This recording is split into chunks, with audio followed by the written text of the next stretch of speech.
Assalamualaikum. Nama saya Siti Aisyah binti Razwan. Assalamualaikum warahmatullahi wabarakatuh. Nama saya Muhammad Syafiq bin Muhammad Taib. Hai, Assalamualaikum warahmatullahi wabarakatuh. Nama saya Amira Nadia binti Kamarul Arifin. Assalamualaikum, nama saya Anis. Hai, saya Balki. Suatu ketika dahulu, terdapat satu kaum yang dikurniakan oleh Allah Subhanahu Wa Taala kemahiran pertukaran yang sangat tinggi dan fizikal yang sangat besar. Kaum tersebut ialah kaum Nabi Saleh alaihi salam, iaitu kaum Thamud. Thamud adalah berasal dari nama Thamud bin Amir bin Iram. Tempat tinggal kaum Thamud ialah di Hijz dan dikenali sebagai Madain. Kehebatan paling nyata kaum Thamud ialah mereka boleh menebuk dan mengukir bukit dan gunung untuk dijadikan tempat kediaman yang cantik dan kukuh. Walaupun begitu maju teknologi mereka, namun mereka sangat primitif dari segi rohani dan akidah. Kaum Thamud menyembah berhala. Kaum Thamud tidak mempercayai kewujudan Tuhan. Kaum Thamud tidak mempercayai Tuhan. Kaum Thamud menyembah berhala dan menyatakan itu adalah amalan tradisi turun-temurun nenek moyang mereka. Walau bagaimanapun, Allah Subhanahu Wa Taala tidak akan membiarkan hamba-hambanya sentiasa dalam kegelapan. Tetapi kaum Thamud tidak mempercayai dan menyatakan bahawa kata-kata dan ajaran yang dibawa oleh Nabi Saleh alaihi salam adalah kosong. Oleh itu, sebagai bukti kenabian, Allah Subhanahu Wa Taala mengurniakan mukjizat, iaitu seekor unta yang keluar daripada celahan batu untuk ditunjukkan kepada kaum Thamud. Malang sekali, kaum Thamud masih tidak mempercayai dan tidak mahu menerima ajaran yang dibawa oleh Nabi Saleh. Baginda Nabi Saleh alaihi salam mengingatkan kepada kaum Thamud bahawasanya mereka tidak boleh mengusik unta ini. Akan tetapi sifat degil mereka telah membunuh unta tersebut. Akibatnya, mereka dibinasakan oleh Allah Subhanahu Wa Taala dengan azab dan siksaan yang sedahsyat-dahsyatnya. Nabi Saleh dan kaumnya yang beriman terselamat daripada bencana itu. Seterusnya, mari kita sama-sama dengarkan bacaan ayat Al-Quran surah Hud ayat 67 hingga 68 yang akan dibacakan oleh Syafiq. Silakan Syafiq. Terima kasih kepada Amira yang telah memberi penerangan tentang latar belakang surah Hud ayat ke-67-68. Saya pula akan membaca ayat dan terjemahan tersebut. A'udzubillahi minasyaitonirrajim. وَأَخَذَ الَّذِي ظَلَمُوا صَيْحَةٌ فَأَصْبَحُوا فِي دِيَارِهِمْ جَاثِمِينَ كَأَن لَّمْ يَغْنَوْا فِيهَا أَلَا إِنَّ ثَمُودَ كَفَرُوا رَبَّهُمْ أَلَا تُعْدَمْ لِثَمُودَ. Maksudnya, kerana orang-orang yang zalim itu dibinasakan oleh satu letusan suara yang menggemparkan bumi. Lalu menjadilah mereka mayat-mayat yang tersungkur di tempat tinggal masing-masing. Mereka punah ranah seolah-olah mereka tidak pernah tinggal di situ. Ketahuilah sesungguhnya kaum Thamud itu kufurkan Tuhan mereka. Ketahuilah sesungguhnya kebinasaan akhirnya bagi kaum Thamud. Saya telah memberi penerangan, saya telah membaca ayat dan terjemahan surah Hud. Selepas itu, saya akan memberi laluan kepada Anis untuk memberi penerangan tentang intipati. Terima kasih Muhammad Syafiq. Seterusnya, saya akan menerangkan tentang intipati ayat. Yang pertama, Allah membinasakan umat terdahulu kerana kekufuran. Kebinasaan dan penyiksaan yang turun kepada kaum Thamud adalah balasan atas apa yang mereka lakukan. Kaum Thamud bukan sahaja tidak membenarkan kebenaran yang dibawa oleh Nabi Saleh, bahkan mereka juga menentang ayat-ayat Allah. Mereka berbangga dengan pengetahuan, kebendaan serta berpaling dengan ilmu wahyu. Yang kedua, kaum Thamud ni disifatkan zalim. Gaya hidup kaum Thamud ni selalu dihiasi dengan kemaksiatan, iaitu berfoya-foya, mabuk, berzina dan melakukan kejahatan. Oleh kerana gaya hidup mereka seperti sudah menyimpang terlalu jauh daripada Allah, Allah telah mengutuskan Nabi Saleh untuk berdakwah supaya kaum Samud ni kembali ke jalan yang benar. Akan tetapi, mereka tidak mempercayai ajaran yang dibawa oleh Nabi Saleh. Lalu, Allah telah menurunkan mukjizat kepada Nabi Saleh, iaitu keluarnya seekor unta yang sangat berisi dari celahan batu. Akan tetapi, kerana kezaliman yang sangat dahsyat, kaum Samud mereka telah membunuh unta tersebut. Nabi Saleh telah memberi peringatan bahawa unta tersebut tidak boleh dibunuh. Jika unta tersebut dibunuh, akan turunnya azab daripada Allah selepas itu. Unta Nabi Saleh itu dibunuh oleh segelintir kaum Samud yang hanya ingin mendapatkan ganjaran daripada seorang janda bangsawan yang kaya raya yang akan menyerah dirinya kepada siapa yang dapat membunuh unta Nabi Saleh. Seterusnya, yang ketiga, Allah menghancurkan kaum Samud dengan dua bentuk siksaan.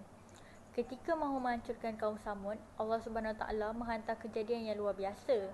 Mula-mula, satu petikan suara yang sangat kuat.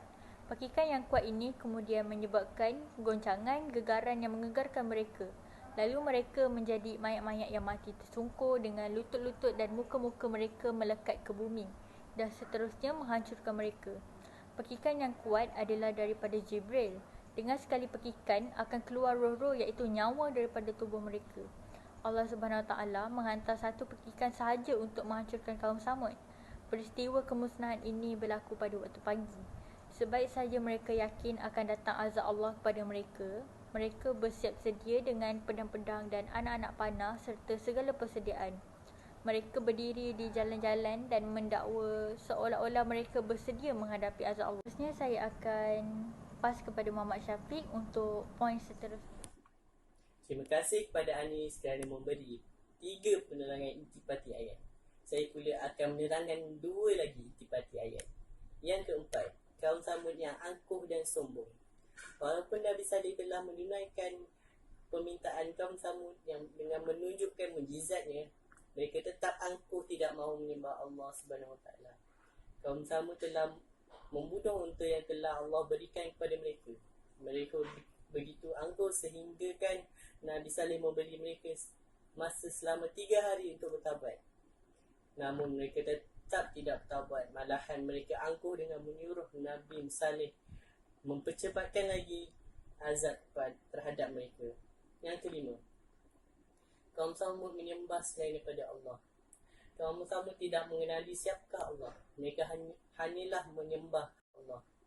Kaum Samud tidak mengenali siapakah Allah. Mereka hanyalah menyembah berhala-berhala. Malahan menyembah berhala itu adalah amalan yang telah diamalkan oleh nenek moyang mereka dan tradisi turun-temurun. Jadi disebabkan mereka menganggap bahawa menyembah berhala itu tradisi, mereka susah untuk menerima agama lain selain itu. Kaum Samud amat marah apabila Nabi Saleh melarang mereka untuk menyembah berhala dan meminta mereka untuk menyembah Allah SWT sahaja. Selepas ini, Aisyah akan memberi penerangan pula tentang pengajaran. Terima kasih Syafiq. Nama saya Aisyah dan hari ini saya akan menceritakan tentang pengajaran daripada kisah kaum Thamud. Terdapat pelbagai kisah dan pengajaran yang kita boleh ambil iktibar daripada kisah mereka yang telah lalu ini. Seperti mana yang saya ingin ceritakan, pengajaran yang pertama adalah sebagai seorang manusia, tak kiralah kita ni ada pangkat tinggi ke, kedudukan ke, kelebihan ke dekat muka bumi ini, tidak bermakna kita ni perlu berlaku sombong, berlaku angkuh terhadap Allah Subhanahu Wa Taala. Kenapa? Sebab setiap sumber rezeki itu datang daripada Allah. Kalau Allah tak beri rezeki kepada kita, kita tak akan dapat rezeki itu. Dan disebabkan kaum Thamud ni dia dimakmurkan dengan pelbagai kemewahan, pelbagai kesenangan dekat dunia dia. So mereka jadi leka dengan hidup mereka. Mereka berasa macam, oh, aku kaya, aku berkedudukan, so aku tak perlukan Allah, aku tak perlukan Tuhan kerana disebabkan kalau aku tak ada Tuhan pun aku kaya. Macam tu dia orang punya sikap ya. So disebabkan mereka ni berlaku angkuh dan sombong dan tidak mengaku bahawa Allah itu adalah Tuhan mereka, jadi Allah menurunkan azab dan membinasa mereka.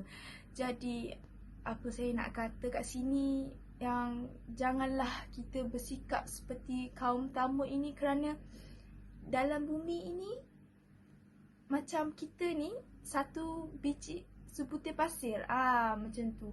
Betapa kecilnya kita di mata Allah. So maka Allah tu bila nak turunkan apa-apa bala, musibah, sekelip mata dia boleh turunkan.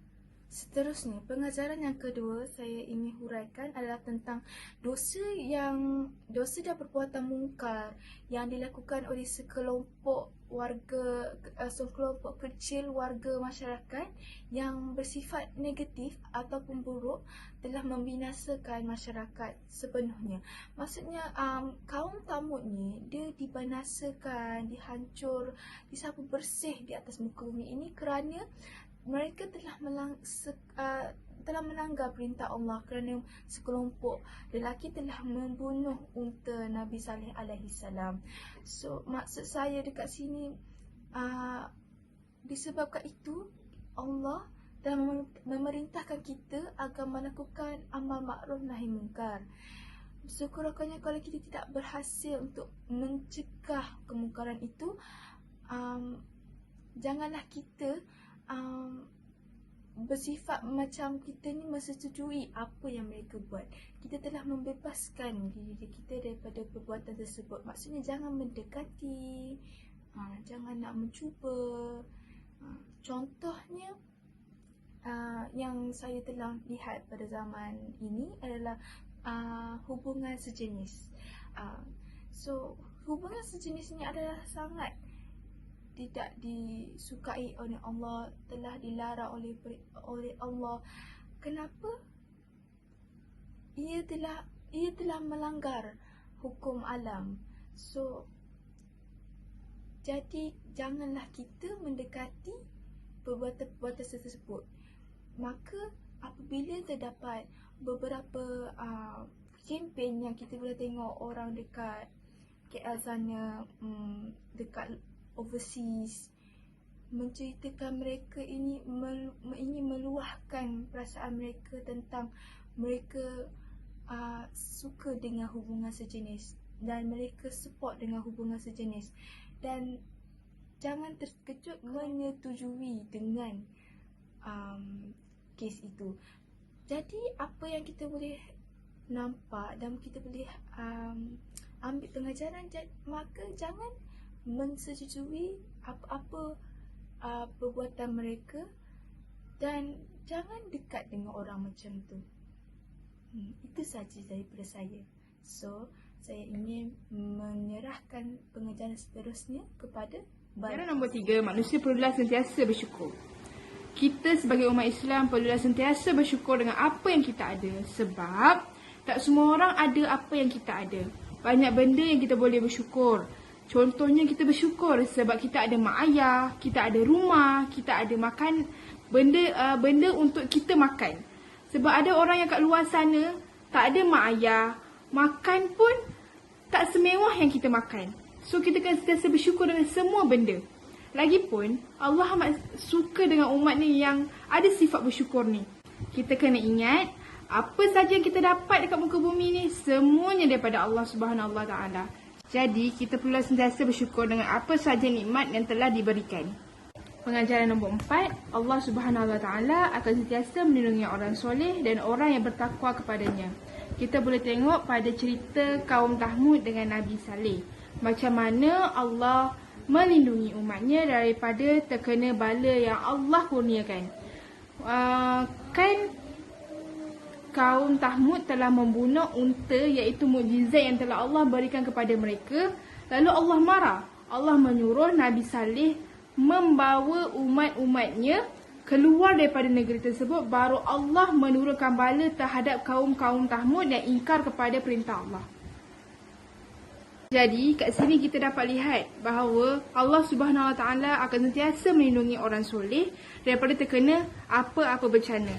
Begitu sayangnya Allah terhadap hamba-hambanya yang soleh. Kesimpulannya dekat sini, saya ingin menceritakan bahawa tidak kiralah kita ini berpangkat besar ataupun kecil, duduk di rumah besar ataupun di rumah sederhana ataupun duduk di rumah kecil.